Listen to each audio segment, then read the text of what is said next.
I've been asked to talk about how to make or help NGOs and corporate social investment be more sustainable in the current crisis.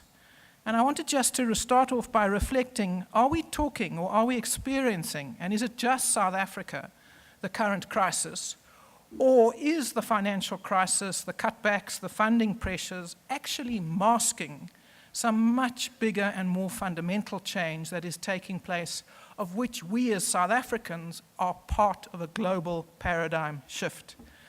And that is really what I want to talk to you about, that what we're experiencing here and the pressures that you are finding, reduced budgets, reduced income, reduced space in the CSI space, and of course the knock-on effect of that in the NGO sector, we're not alone. This might not be encouraging, but it is certainly the case.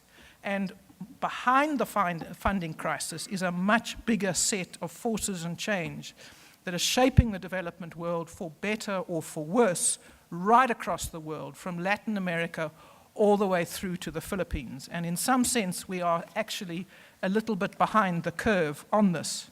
So what are some of the things and what are some of the questions that are being asked about systemic challenge, and where is it coming from? Well, the first reason, I think, is just, in some senses, an overwhelming sense of disappointment, of frustration. Why is it that with all this energy and purpose and commitment globally, we simply haven't made more progress in fighting poverty, in creating opportunity, and in making the big systems, be they education or health, work for you wherever you live, in the United States, in the emerging states of Europe, in Asia, or in Africa? Is it because we've been looking at the wrong thing? Have we been focusing on delivery when we should have been focusing on development, or have we been talking development and actually been meaning delivery? And the question that is being asked is one which in one sense you can answer quite easily.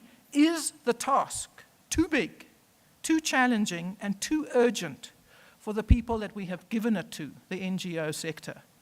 And at one level, the answer to that question is yes, it is.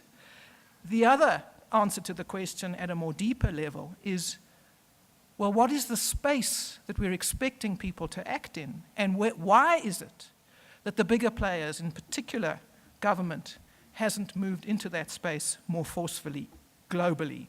And maybe it is the NGOs who represent our best hope in this really difficult, wicked set of challenges that we face developmentally.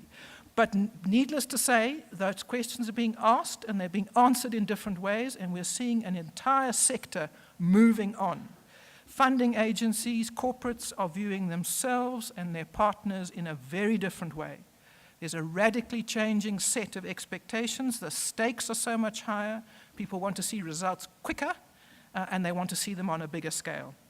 And part of this transition, which is generating so much anxiety, uncertainty, and change, is reflected both in evolving terminology and roles. And of course, we know some of these forces are good, and some of them are constrictive. For corporates, and I don't need to tell you, growth and the challenges of sustainable development and the need to show that you're engaged with your community, with the environment, with wider sets of social challenges, means what was previously called CSI has been subsumed, taken into a much bigger set of corporate challenges and imperatives.